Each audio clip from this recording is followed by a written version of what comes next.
Very good morning students. Welcome back to my channel.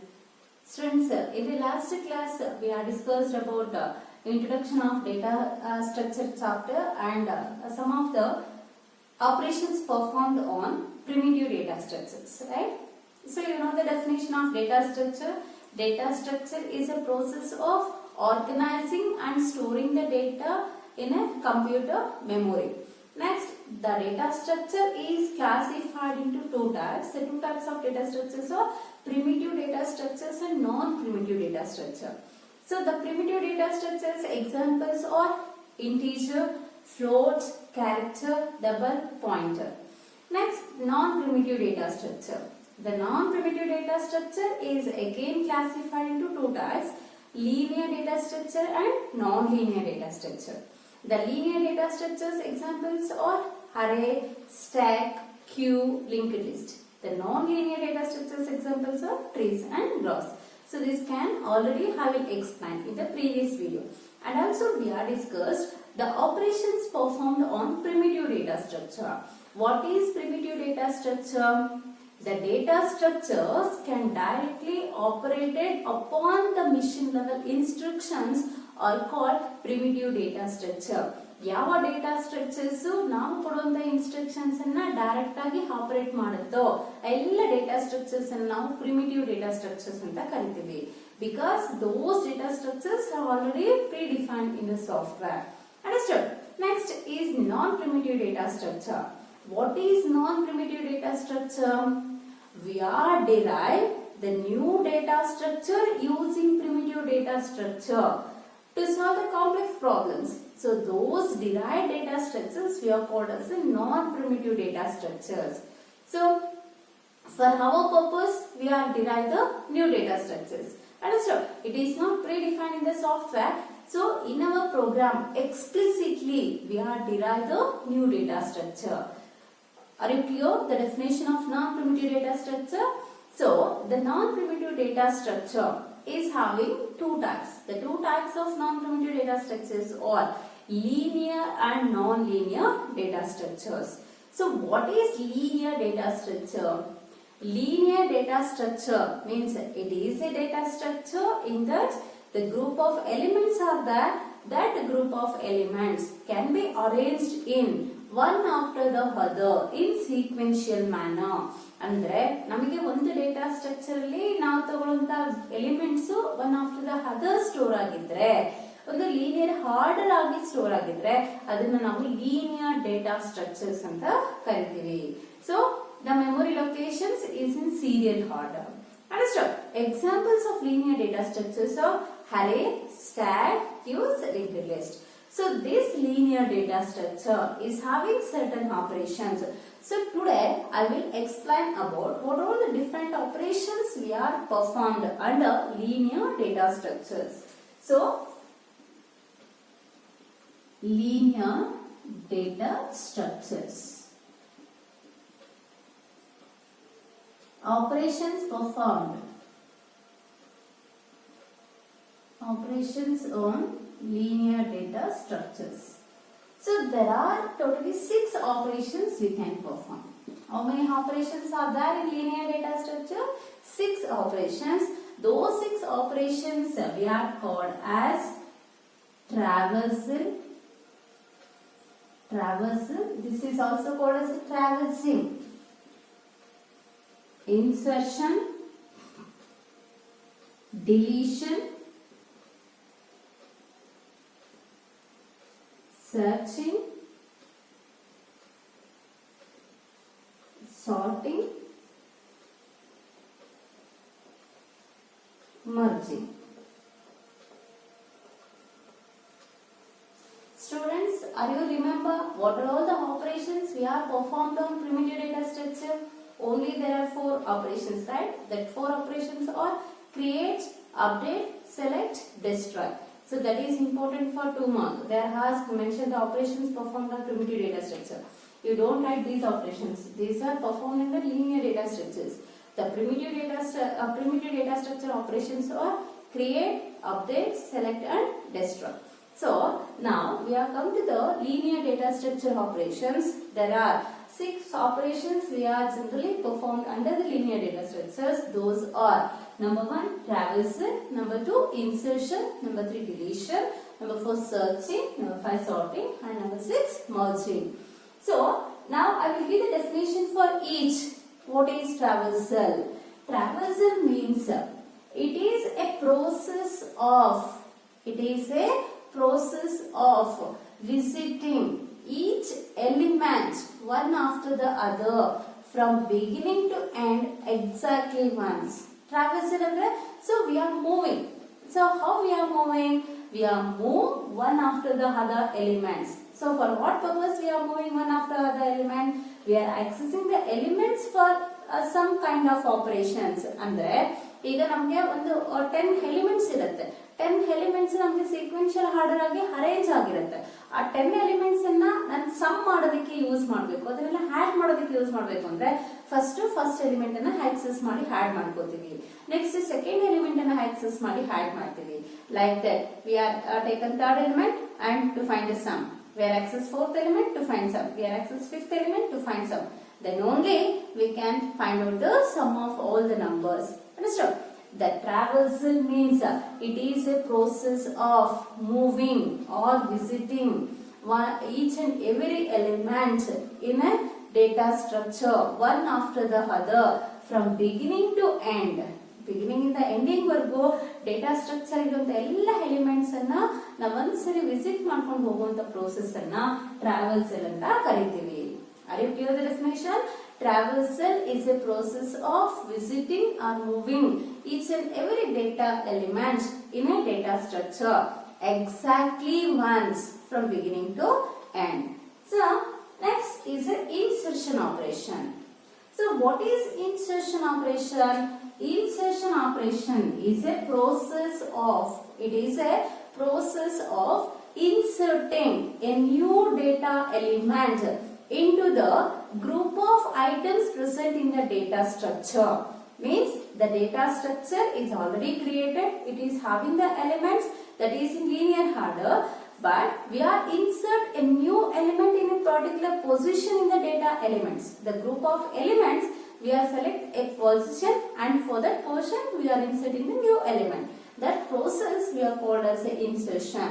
Insertion is a process of insert the new data element to the group of data elements in the data structure.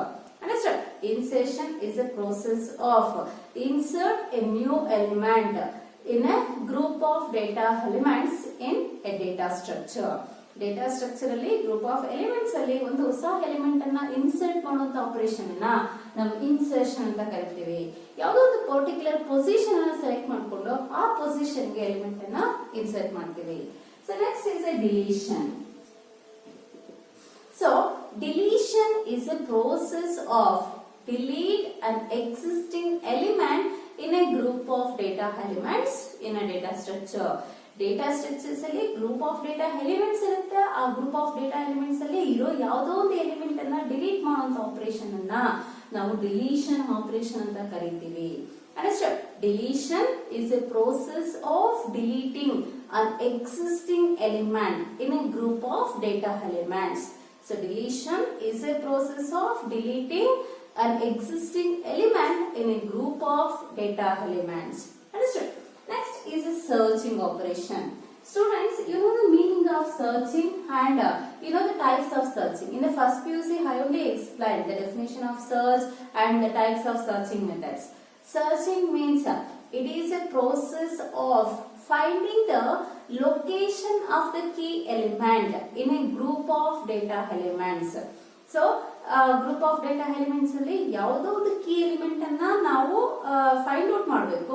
ಆ key element ಯಾವ location ಅಲ್ಲಿ ಇದೆ, ಅದರ location ಏನು, ಆ find out ಮಾಡುವಂತ process ಅನ್ನ ನಾವು ಸರ್ಚಿಂಗ್ ಅಂತ ಕರಿತೀವಿ. Searching is A process of finding the location of the key element in a group of data elements. I will repeat the definition. Searching is a process of finding the location of the key element in a group of data elements. Understood? Next is a sorting. Already this can be explained in the first PUC. Sorting means it is a process of arranging the group of elements either in ascending or descending order. So we have taken some group of elements. That elements we are arranged in a particular order. Either we are arranged in ascending order, lower to higher, or we are arranged in a descending order, higher to lower. So, but in a particular order, we are arranging the elements. Sorting is a process of arranging the group of data elements in a particular order. Either it is in ascending or descending order. Sorting is a process of arranging the data elements either in ascending or descending order. I know the definition. I will repeat the definition of sorting. Sorting is a process of arranging the data elements either in ascending or descending order. Next is merging. So merging means it is a merge, combine, right? It is a process of combine two or more data structures. So now number of data structures na tagondaga two or more data structures na combine ಮಾಡುವಂತ process ಅನ್ನು ಎಂತ ಕರೀತೀವಿ? Merging ಅಂತ ಕರೀತೀವಿ. Merging is a process of combine two or more similar data types. ಅದನ್ನ ನಾವು dissimilar data types ಅನ್ನ combine ಮಾಡೋಕ್ಕಾಗಲ್ಲ. ಸಿಮಿಲರ್ ಆಗಿರುವಂತ ಡೇಟಾ ಟೈಪ್ಸ್ ಅನ್ನ ಮಾತ್ರ ಕಂಬೈನ್ ಮಾಡೋಕ್ಕಾಗುತ್ತೆ. So merging is a process of combining two or more data structure of similar type. I'll repeat the definition. Merging is a process of combining two or more data structures of similar data type. Understood? These definitions are very important for 5 mark. 5 mark question. In the previous year, 2019 question paper, they are asked 5 mark question. Explain the operations performed on linear data structure. Just you write any 5 operation. It does not require 6. Any 5 operation, give the definition for each operation. It will carry 5 marks. Are you clear the operations performed on linear data structure? There are 6 operations are there. There are traversal, insertion, deletion, searching, sorting and merging. Next, we go for the examples of linear data structures.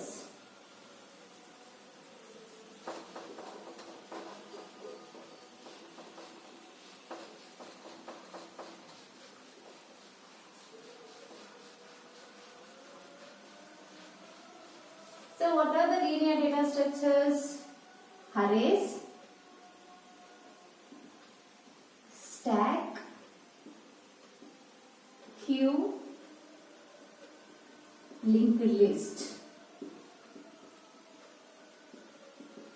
So there are 4 examples that are given in the syllabus. The 4 examples are arrays, stacks, queues and linked list. So here we are discussed one by one. What is the first example of linear data structure? It is an array. Students, how do you know the definition of array? Array is a collection of homogeneous elements of same type under the same name. Write the definition. Array is a collection of homogeneous elements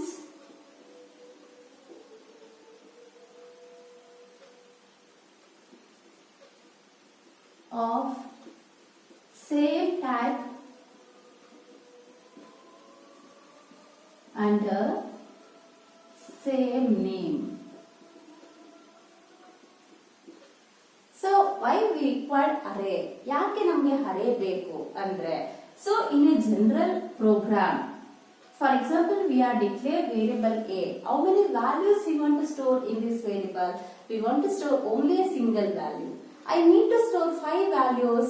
What we are do? We are declare 5 variables.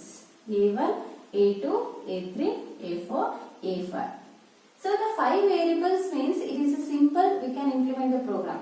But I need 100 variables to store 100 values means, so the declaration statement is very lengthy, right?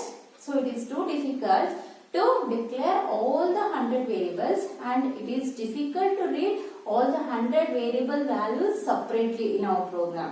So to reduce our task, we are derived the new data structure called array. Array means it is a collection of homogeneous elements.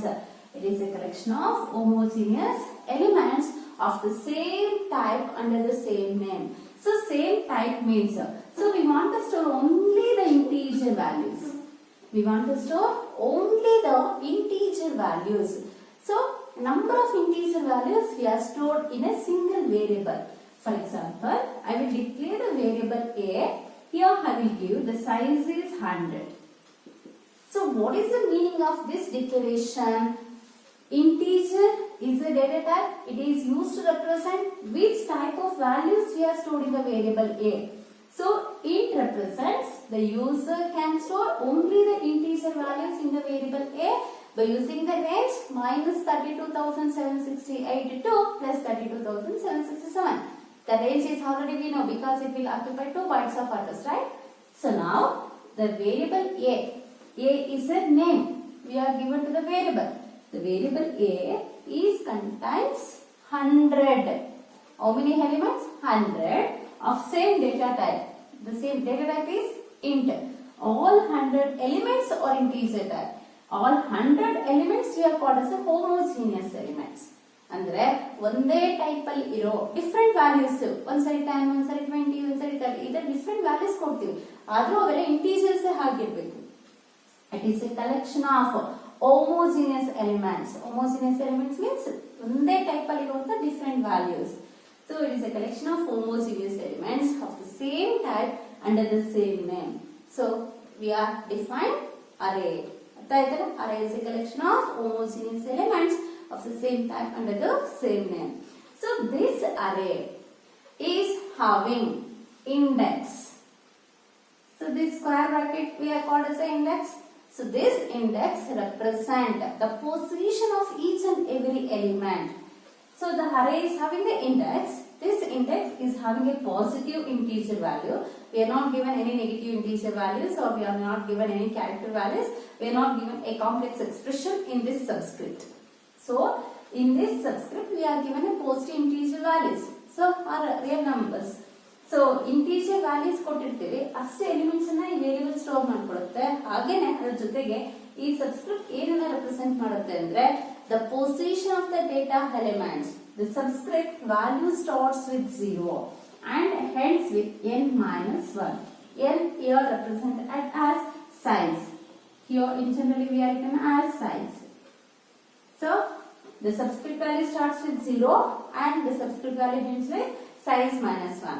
Here we are declared 100 means the first element position is E of 0.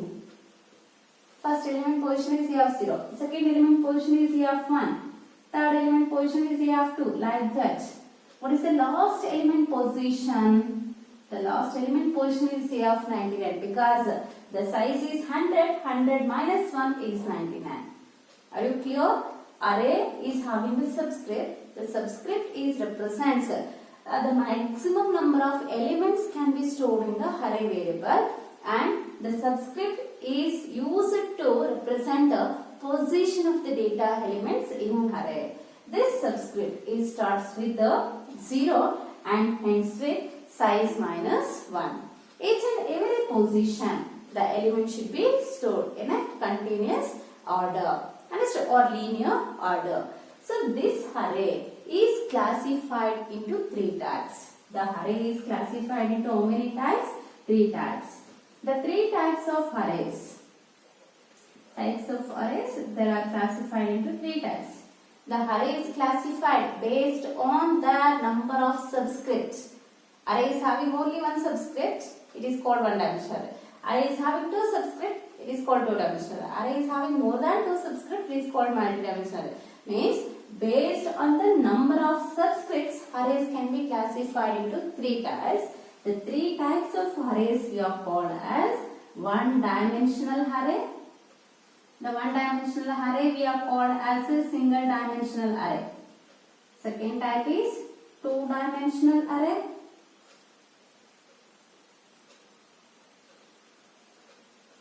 And third one is multi-dimensional array.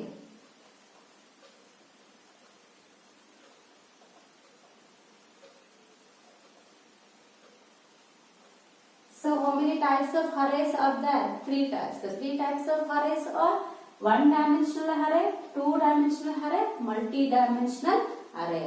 Understood? So we have discussed one dimensional in depth. We have taken the examples and the memory location of the two dimensional array. So no need to worry about the multi-dimensional array in your syllabus. They are not mentioned any multi-dimensional array. But here in the types we can mention the type. But in the expression there is no need. One dimensional array, it is having the practical programs also. In the two dimensional array, it is having some formula to find the location of the element. Are you clear? And in the two dimensional array, if it is possible, I will explain one program. In the first PUC also, I will explain so many programs, right? So to find sum of two matrices, multiplication of two matrices, to find the transpose of the matrix. So all we are done with the help of two dimensional array. Now we are discussed one dimensional array. The one dimensional array we are simply called as an array. So whatever the definition we are given for the array, the same definition we are given for one dimensional array. One dimensional array means it is a collection of homogeneous elements under the same type and using the same name. The one dimensional array means the array variable is having only one subscript.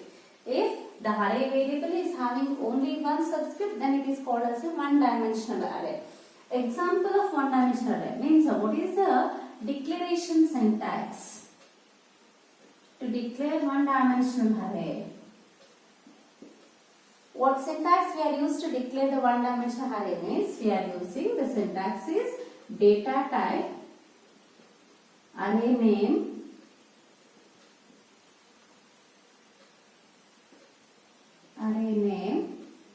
subscript. Inside the subscript we are written as size and the statement ends with the semicolon. So this is the declaration statement syntax. This is the declaration syntax we are used to declare one dimensional array. Here the data type is any of the primitive data types. Primitive data types means int data type, float data type, char data type, double data type. Array name means it is a valid identifier name the user can given for the array name. Size means, so here we are given any positive number.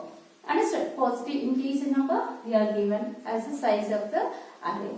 So by using this syntax, I will write some examples.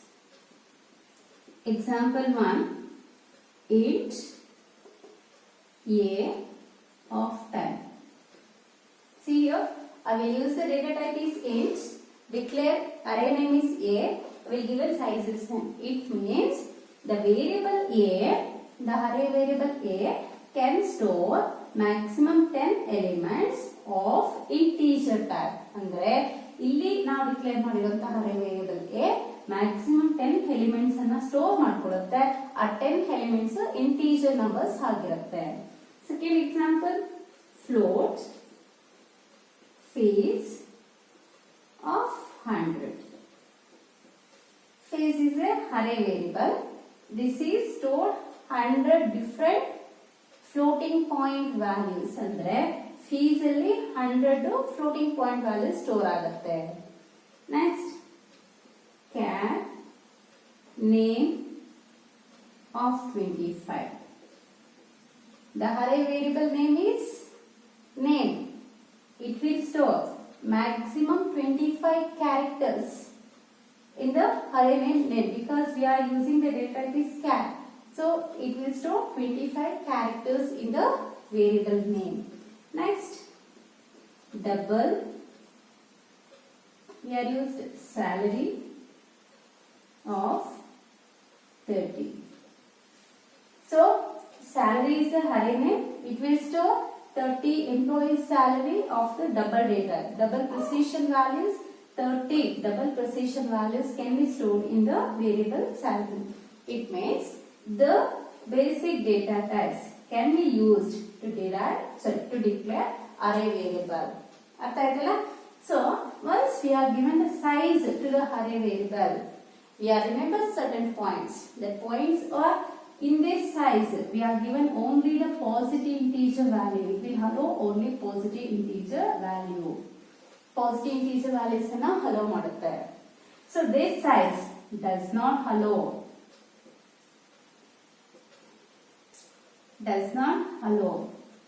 negative values It does not allow character values. It does not allow complex expressions. And it does not allow floating point values.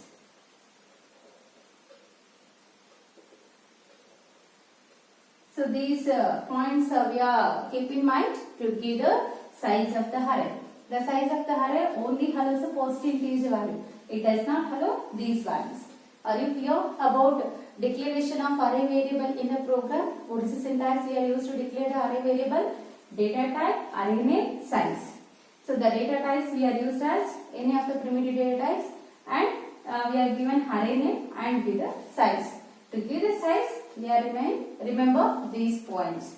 Now we have discussed how to represent the memory location of one-dimensional array. How to represent the memory and how the elements can be stored in the memory when we are declare an array variable. So here the memory representation of an array we are discussed with one example. So int a of 5. So what is the meaning of this declaration statement? The array variable a we are declared under the size 5. All the 5 elements are integer elements. Now I will write the memory representation.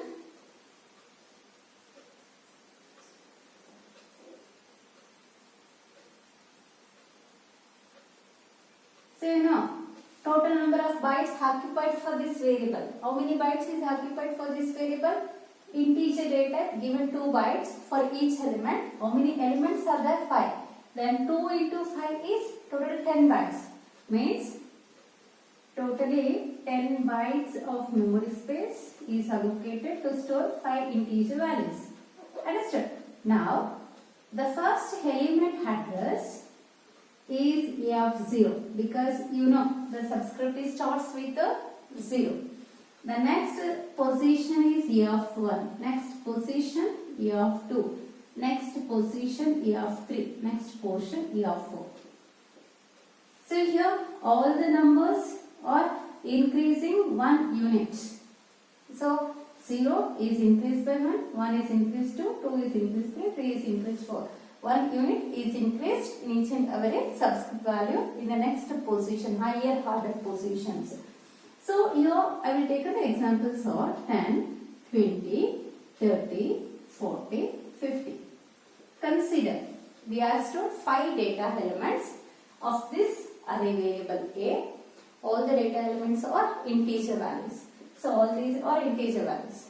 So what is the value of what is the value stored in A of 0 position? 10. Which value is stored in A of 1 position? 20. Which value is stored in A of 2? 30. Which value is stored in A of 3? 40. Which value is stored in A of 4? 50. Means each and every location can be used to represent the address of the data element. Means the 10 is occupied 2 bytes of address. 20 is occupies 2 bytes of address. 30 is occupies 2 bytes of address. 40 is occupies 2 bytes of address. 50 is occupies 2 bytes of address. Understood? So array means it is a collection of homogeneous elements. The elements can be stored in contiguous memory locations. Contiguous memory location is continuous memory locations. So continuous memory location andre once we know the beginning element or the first element address, we can easily find out the address of all the elements, because once we are declare an array variable, a block of memory can be occupied to store the values. So how many bytes of memory it will occupy? 10 bytes. So the 10 bytes are in sequential order. ಅಂದ್ರೆ ಇದು occupy ಮಾಡಿರುವಂತ 10 bytes ಕೂಡ ನಮಗೆ sequential order ಆಗಿರುವಂತ ಮೆಮೊರಿನೇ allocate ಮಾಡ್ಕೊಂಡಿರುತ್ತೆ. ಅರ್ಥ ಆಯ್ತಲ್ಲ? Here the elements can be arranged in sequential order by using a consecutive memory locations or continuous memory locations. So the first element address, suppose just assume it is not an exact address, I will give the address of this first element. Here I will write the address, memory address. Computer is having the memory. Memory we are represent by using bytes. So the first element address, assume it is 2000. 2000 byte is given to store the first element. Then the first element is having how many bytes? 2 bytes. The first byte address is 2000. What is the next byte address? 2001. Means these 2 bytes is allocated for the data variable a of 0 to store the 10 elements. Next, where the 20 will be stored? What is the address of 20? The next byte is 2002 and 2003. These 2 bytes is used to store the value 20 in the position of 1. Next, what is the address of 30? The 30 address is next byte. Next byte means 2004 and 2005. Next 2 bytes is given for the element 30. Next 2 bytes means 2006, 2007 can be given to the element 40. Address of element 50 is 2008 and 2009. See here, count 2000 to 2009. Totally 10 bytes is there. The 10 bytes are in sequence bytes. Understood? Means in a one-dimensional array, the elements can be stored in a contiguous memory locations. Contiguous memory locations means one byte after another byte. One byte after another byte. If we know the first element address, easily we can know the address of any element in the array. First element address ನಮಗೆ ಗೊತ್ತಿದೆ ಅಂದ್ರೆ ನಾವು ಯಾವುದೇ element address ಅನ್ನು ಬೇಕಾದ್ರೆ ಈಸಿಯಾಗಿ find out ಮಾಡಬಹುದಲ್ವಾ ಅರೇಯಲ್ಲಿ, because the elements can be stored in the contiguous memory location. So this is the way to represent array, how the elements can be stored in the memory. The memory representation of an array means we are declare array variable once. So the block of memory is occupied for our variable. In that block of memory space, the contiguous memory location can be given to each and every element to store in the array variable. Understood? So by using this concept, we are find out the memory location of any element by using the formula. ಅಂದ್ರೆ ಈ ಒಂದು concept basis ಮೇಲೆ ನಾವು ಯಾವುದೇ element address ಅನ್ನ ಬೇಕಾದ್ರೂ ಅರೇಯಲ್ಲಿ find out ಮಾಡಬಹುದು. So how the element address we are find out, what is the formula we are used, so how the that formula can be helpful to find any element address in an one-dimensional array. I will explain in the next class. Thank you, students.